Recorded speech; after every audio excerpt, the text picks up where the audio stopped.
আজ পহেলা মে বিশ্ব শ্রমিক দিবসে প্রতিটি শ্রমিকের সুস্বাস্থ্য এবং আয় বরকত কামনা করি। সেই সাথে প্রার্থনা করি প্রতিটি শ্রমিক যেন ন্যায্য মূল্য পায় এবং দাবি রইল প্রবাসীরা যেন নির্ভেজালভাবে বিদেশ গমন করতে পারে।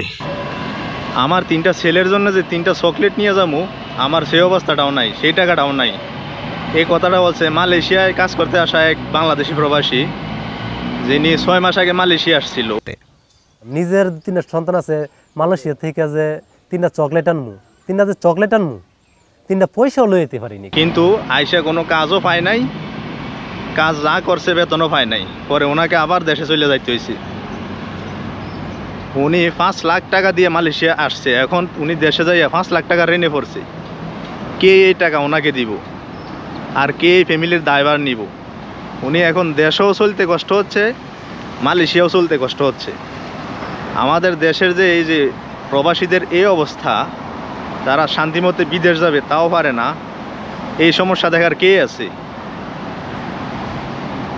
যে এই সিন্ডিকেটের যে এই অবস্থার কারণে 5 লাখ টাকা দিয়ে আসছে, ফ্রি বেশি আসছিল মালয়েশিয়াতে, এখন উনি এই টাকা পরিশোধ করতে পারতেছেন না। ফ্রি বিষয়ে লোক আনার পরে ওনাকে কাজও দিতে পারে নাই।